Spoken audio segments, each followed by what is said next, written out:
También está ya conectado con nosotros el doctor Ulay Beltrán López, médico cirujano, especialista en gerencia de servicios de salud de la Universidad del Norte de Barranquilla, especialista en seguridad social latinoamericana, ex vicepresidente de la Junta Directiva Nacional de la Asociación Colombiana de Hospitales y Clínicas, consejero nacional y departamental en el Atlántico, en el distrito de Barranquilla, en asuntos de seguridad social en salud, miembro de juntas directivas de IPS y de empresas sociales del Estado, asesor de la Contraloría de la General de la República, gerente del Hospital Universitario Cari S. Actualmente es docente universitario, igual columnista, usted doctor en medios impresos y virtuales, consultor y asesor en servicios de salud.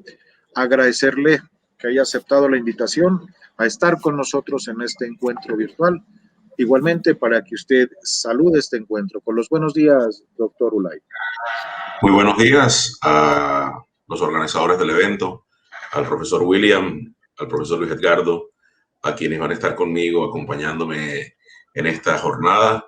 Primero, gratitud por la oportunidad de compartir con ustedes nuevamente un espacio, pero también gratitud por poder permitirme generar algún tipo de intervención en pro de la defensa de los derechos de la salud y la vida de los docentes. Soy docente, soy hijo de docente y por lo tanto sé lo importante que son todos los instrumentos que ha utilizado la Constitución para trasladar conocimiento hacia las nuevas generaciones. Y creo que como tal debemos procurar su defensa de los derechos para poder tener una población del magisterio consistente, pero también protegida frente a lo que estamos atravesando en este momento a nivel mundial, pero de manera especial con la pandemia reflejada en nuestro territorio nacional. Muchas gracias y un cordial saludo y esperemos que sea provechosa la oportunidad del día de hoy. Bueno, gracias a usted, doctor Ulay.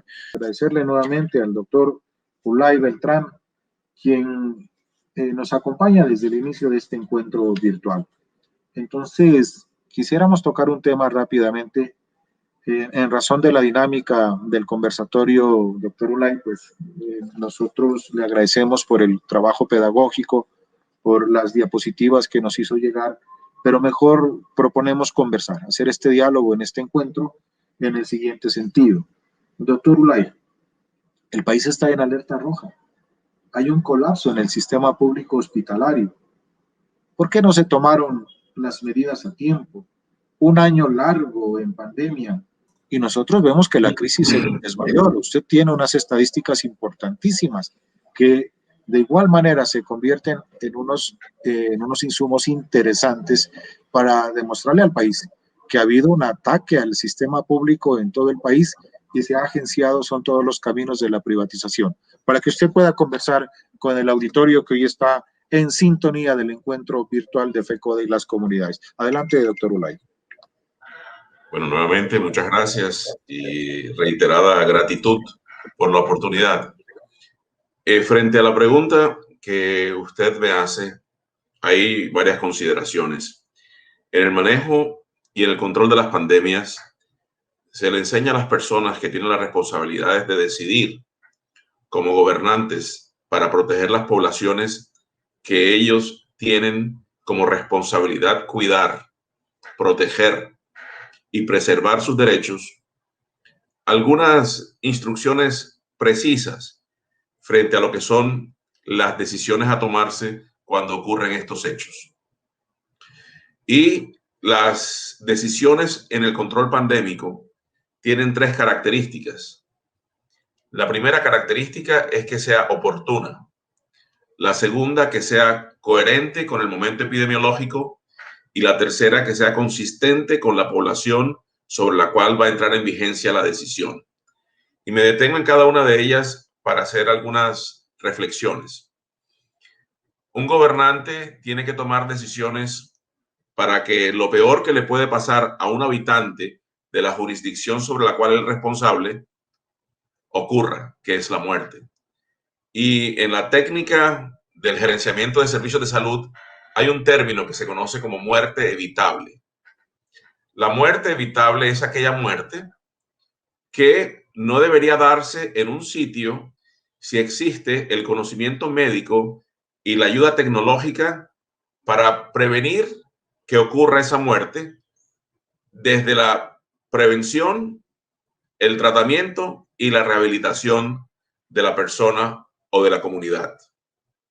Entonces, la primera pregunta que uno hace es, ¿se tomó oportunamente las decisiones que eran pertinentes desde la proactividad que responsablemente deberían tener los gobernantes a enfrentar esta pandemia? ¿O cambiamos la pregunta para caer en el sentido que quiero yo llevar a la reflexión? Si se hubieran tomado decisiones oportunas desde las diferentes orillas del problema, ¿cuántas muertes evitables en nuestro país, en nuestras regiones, en nuestros departamentos, en nuestros municipios se hubieran evitado si se hubieran generado este tipo de decisiones? La segunda característica es que sea coherente con el momento epidemiológico. Una pandemia es dinámica y en Colombia nosotros tenemos diferentes momentos pandémicos. Es decir, no todos los momentos pandémicos en todos los sitios del país son iguales. El Instituto Nacional de Salud ha identificado entre 10 y 15 ciudades donde se está generando lo que se conoce como el cuesta arriba hacia el pico, el tercero en esta condición pandémica en nuestro país. Aún no se vislumbra la cima del pico para empezar a bajar cifras, pero hoy las condiciones que empezaron a vislumbrarse al inicio del mes de marzo eran muy distintas a las que se observaron en diciembre y muy distintas a las que se observaron en los meses de junio y julio, momentos cuando ocurrieron los picos anteriores. Entonces no pueden tomarse decisiones en este momento con referencia a momentos epidemiológicos de momentos anteriores. Y para ello debemos tener en cuenta algunos factores que son básicos dentro de lo que es la técnica del control pandémico. Algunos indicadores que se llaman gruesos, que son aquellos que definen e indican cómo va el comportamiento de los contagios y de las muertes, porque es un axioma que se identifica y se ratifica cada día que detrás de los contagios vienen las muertes. Pero también existen otros indicadores que son más técnicos, pero que igual deben ser tenidos en cuenta por quienes toman decisiones y sus primeros anillos de consultoría y asistencia técnica, y son indicadores muy útiles para la toma de decisiones. Por ejemplo, la velocidad de transmisión del virus, y que en este momento en Colombia y en algunas regiones específicas y en algunas ciudades puntuales está muy por encima de lo que normalmente es la velocidad de transmisión del virus, porque relaciona la capacidad que tiene una persona de contagiar a varias personas con respecto a la pandemia.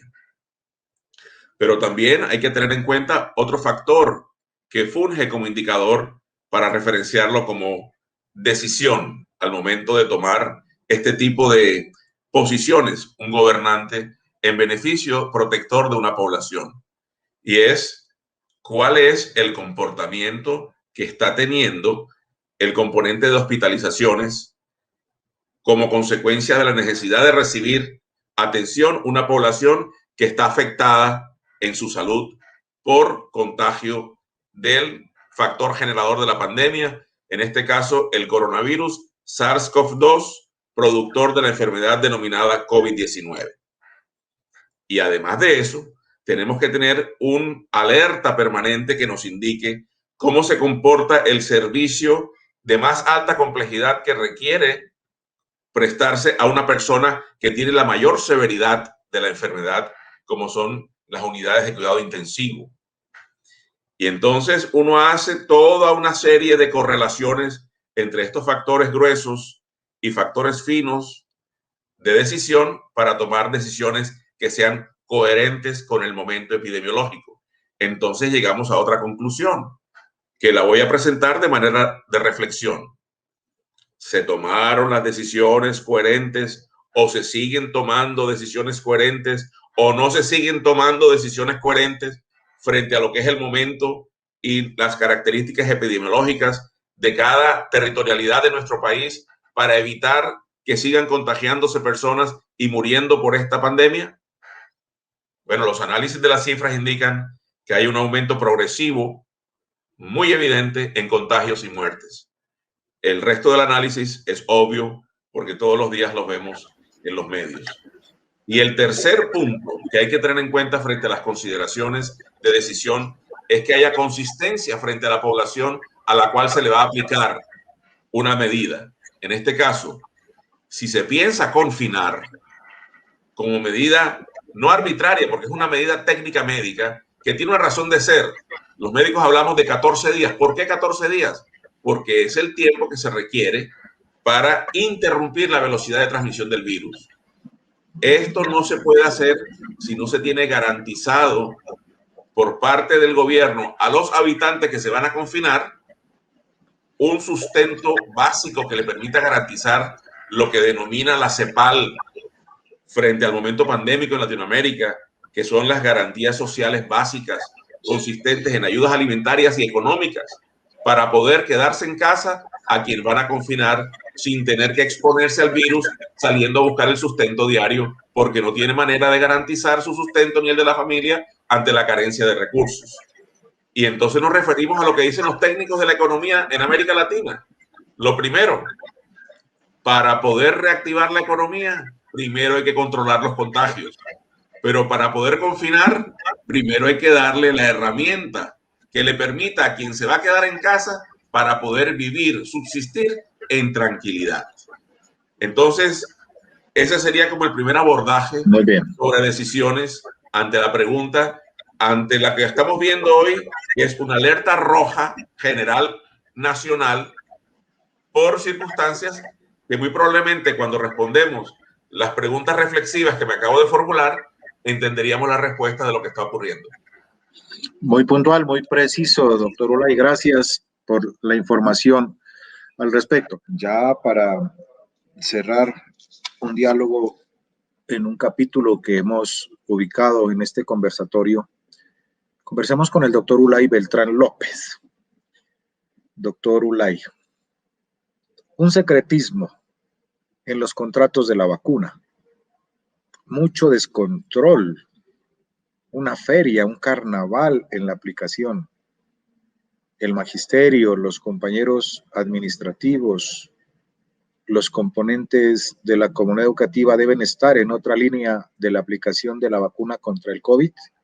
¿Cómo hacer que esta vacuna llegue a tiempo y tenga un componente democrático para todos los colombianos? Adelante, doctor Ulay. Gracias. Yo desearía se me dispensara la posibilidad de compartir pantalla para precisamente mostrar con cifras la argumentación que voy a dar frente a la pregunta que se me ha formulado para buscar una contundencia argumentativa de tal manera que pasemos más por lo objetivo que por lo anecdótico y eventualmente subjetivo que pudiera ser mi respuesta. Por eso pediría se me autorizara compartir la presentación en un tema que precisamente se relaciona con la inquietud que se me ha sido formulada para poder darle un fuerte soporte argumental a lo que voy a presentar. ¿Se me permite, por favor? Doctor Ulay, le rogaríamos sintetizar en la presentación que la vamos a proyectar porque tenemos que ir a movilizarnos en el escenario de... No va a demandar mucho tiempo, porque listo, son unas diapositivas de las que allí voy a presentar. Perfecto, entonces con el equipo técnico... Puede compartir, sí, señor. Para habilitar la presentación que sustenta hoy el diálogo y la argumentación del doctor Ulay en este tema, uno de los temas, el tema de la vacunación y la salud, que también deben ser unos referentes hoy de movilización del pueblo colombiano. Hoy, en este momento donde el paro avanza, el paro no se detiene contra la reforma tributaria y contra todas las políticas del gobierno del presidente Duque. Entonces, pregunto si en este momento ya puedo... ¿Se está viendo? Está, doctor. Ya está en imagen. Gracias. Entonces, voy a... Frente al tema de la vacunación que usted ha planteado, eso hace parte de las condiciones mínimas de garantías de protección de los derechos a la salud y la vida que deben dársele a toda la población educativa. Una herramienta protectora de la salud de las personas que van a estar desarrollando una labor que es de alta responsabilidad, pero que también debe proteger a quienes reciben la enseñanza y a todos los que hacen apoyo administrativo dentro del proceso de la enseñanza en las escuelas públicas. Con una premisa que yo he resaltado en rojo, que es que no puede sobredimensionarse el miedo al contagio, pero tampoco puede subestimarse al riesgo real existente del contagio. Cuando uno revisa el programa de vacunación que se ha denominado Plan Nacional de Vacunación, se coloca al grupo del magisterio dentro de lo que se hace segmentado la tercera etapa, después de haber superado las dos primeras, y que este tipo de selectividad poblacional no obedece a lo que es una verdadera vacunación masiva. Y lo voy a explicar en la siguiente diapositiva.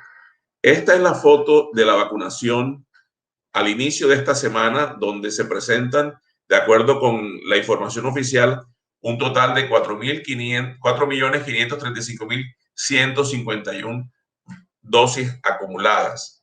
Pero cuando uno ve la cifra que fue presentada el viernes en el último PMU organizado por el Ministerio de la Protección de Salud y Protección Social, uno encuentra que frente al descreme que hay que hacer de la cifra del talento humano en salud, Colombia, en el doble análisis que uno hace con respecto a dosis aplicadas y respecto a personas vacunadas, se encuentra en unos avances realmente mínimos en lo que tiene que ver con el porcentaje que debería estar adelantándose en estos momentos.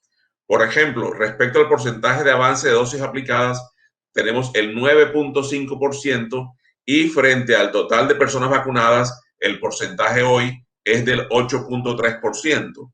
Y si nosotros nos vamos a lo que es la pretendida inmunidad de rebaño, donde por lo menos debe vacunarse el 70% de la población para que se garantice esta herramienta de salud pública consecuente con un proceso de inmunización masiva, estaríamos todavía necesitando al día de hoy, de acuerdo al referente que estoy presentando en pantalla, 840 días, que más o menos corresponde a 2 años y 4 meses para poder alcanzar ese tipo de protección colectiva dentro de lo que sería la inmunidad de rebaño. Y por eso yo empiezo a hacer unos cuestionamientos. No es una estrategia de vacunación masiva, sino es una estrategia progresiva selectiva de vacunación. ¿Por qué? Porque para que sea masiva se necesitaban dos componentes. Primero, que superara los 3 millones de personas vacunadas, y recién se ha alcanzado ese tipo de cifra, pero el componente que hace referencia a que se deben vacunar todos los que tienen que ser vacunados, independiente de los grupos etarios, no se está cumpliendo, porque lo que se hizo fue una estrategia de avanzar progresivamente después de haber seleccionado unas poblaciones de acuerdo con unos criterios de riesgo que desde el nivel nacional el ministerio estableció. Porque si hubiera sido por priorización poblacional, obviamente que el magisterio no iba a estar dentro de la tercera etapa, sino dentro de la etapa inicial, al mismo nivel casi que en el exposición a riesgo que el talento humano en salud. Porque existe dentro de esta población del magisterio y por lo tanto eventualmente trasladable en contagio a las familias, la innegable exposición al riesgo del contagio. Hoy estamos evidenciando igualmente que la población infantil y adolescente asintomática hasta hace un tiempo, hoy está presentando altos momentos de positividad, lo que la hace generar contagio hacia quienes interactúan con ellos. Por eso existe una aspiración válida y un derecho legítimo con respecto a la vacunación por parte del magisterio. En ese orden de ideas, nosotros tendríamos que decir que, ya voy a regresar a la presentación, voy a salirme de la presentación para seguir en pantalla. Nosotros no podríamos decir que se ha adelantado una vacunación como la que debió establecerse en protección poblacional colectiva, sino se hizo una selección de grupos poblacionales, pero no de manera plena ante toda la población que debería ser sujeta bajo esquemas de priorización, sino se hizo bajo esquemas de selección dirigida. En ese orden de ideas, hay todos los cuestionamientos del mundo frente al actual Plan Nacional de Vacunación. Lo primero, que va muy lento. Lo segundo, que inició tardíamente. Lo tercero, que no correspondió a una priorización real de población. Lo cuarto, que no se tuvo en cuenta el riesgo de exposición frente a las poblaciones a establecerse como prioritarias. Y el quinto punto es que para poder lograr la inmunidad de rebaño frente al ritmo diario que llevamos de vacunación, estaríamos necesitando en este momento 2 años, 4 meses para alcanzarlo. Entonces existen todos los cuestionamientos alrededor del tema, sobre todo porque frente a la expectativa de protección colectiva, por ahora no se contempla que esto ocurra como inmunidad de rebaño, esperado por parte de quienes piensan que vamos alcanzándola, pero que la realidad muestra que vamos exageradamente lento. Entonces, hay una posición que difícilmente es de aceptación a cómo ha funcionado este Plan Nacional de Vacunación, que ni siquiera ha sido de alguna manera bien visto, inclusive por las aseguradoras, porque les ha generado dificultades para la protección colectiva de sus afiliados a partir de las estrategias que se definieron para cumplirse dentro del Plan Nacional de Vacunación, donde existe una multiplicidad de actores con multiplicidad de roles, lo que hace difícil el seguimiento al plan, la evaluación al plan y por lo tanto la ejecución del mismo para el logro del objetivo, que es la protección de la población colombiana mediante una estrategia de salud pública como es la inmunización colectiva, pero que debiera ser masiva y no selectiva, progresiva. Sí, estimado doctor, ahí están las contradicciones. A veces un populismo que se hace con la vacunación. La alternancia y el regreso a las aulas únicamente es posible cuando se garantice de manera plena, absoluta y total las condiciones que permitan decirle a los maestros, a la comunidad educativa en general, que tienen absolutamente defendidos, presentes y además garantizados los derechos a la salud y la vida. Nunca se podrá colocar por encima de estos derechos alguna intencionalidad del Ejecutivo para forzar un regreso a clases si no hay garantía de los derechos antes citados. Pero además, debe seguirse trabajando por parte del magisterio como recomendación en el reconocimiento de la enfermedad COVID-19 como enfermedad laboral. Es legítima esa aspiración, es válida esa intención, porque va a permitirles a los maestros tener beneficios que van a redundar en su tranquilidad cuando requieran componentes preventivos de tratamiento y de rehabilitación a quienes lleguen a estar en contacto y padecimiento de este tipo de enfermedad, pero también los beneficios económicos que se traducen si se concibe desde la protección como una enfermedad laboral.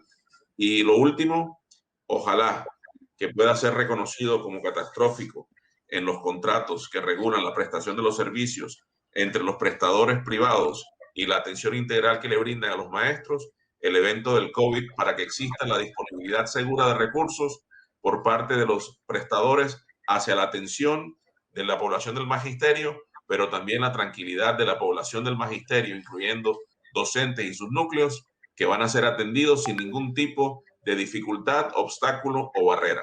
Muchas gracias.